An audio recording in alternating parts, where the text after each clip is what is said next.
Today marks the 30th anniversary of the worst nuclear disaster in history. The legacy of the meltdown is a community destroyed. Pripyat, the town where Chernobyl workers lived before the accident, a model Soviet city back in the day, now abandoned, a ghost town. And there's a 30-kilometre exclusion zone, small number of people still living within it. Apparently it's not so dangerous to go to Chernobyl if you're thinking of going just for a look around as a tourist, but yeah, don't stay too long. The radiation levels are still high. It's my understanding that there's about 200 tons of uranium in the reactor still. The radiation at ground level in Chernobyl is about 60 times that of what you would get in what you'd call a normal town or city. Yeah, normal. Ukrainian President Poroshenko has been attending ceremonies. There are various events going on today, as you'd expect. After the explosion, the fire burned for 10 days, spewing enormous quantities of radioactive material into the atmosphere. It's not just the Ukraine that was affected. Belarus and Russia also, and other European nations. I often hear people talk about Pripyat as looking and feeling like the set of a modern horror film, truly eerie. The little bare kindergarten in the abandoned town. You see photos of it, desks, chairs and children's toys strewn about the place. Yeah, sad and creepy.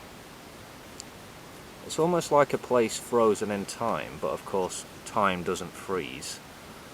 The town has been retaken, if you will, by the surrounding forest. And that amusement park, the big wheel, rusting as it is one of those haunting images I associate with the place and the disaster itself. That many good people risk their lives in an effort to contain the catastrophe is indisputable. What is disputed is the number of people who have died, or who have gotten cancer, or how many children suffer from deformities as a result of the Chernobyl disaster. Yeah, difficult to get hold of accurate numbers.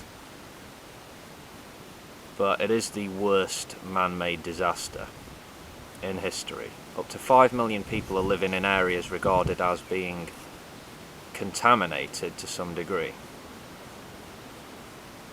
It's kind of strange, but I understand why.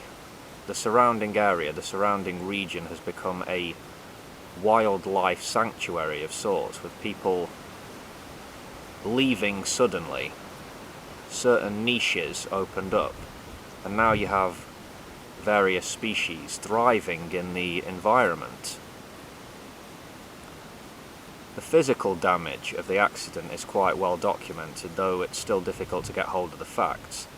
The psychological damage, the mental strain on people living through this, I can't imagine. I can't. When technology goes horribly wrong, the cost can be huge. The legacy will last for a long time.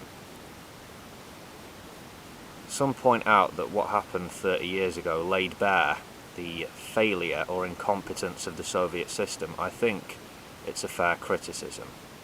One further nail in the figurative coffin of the USSR was the Chernobyl catastrophe.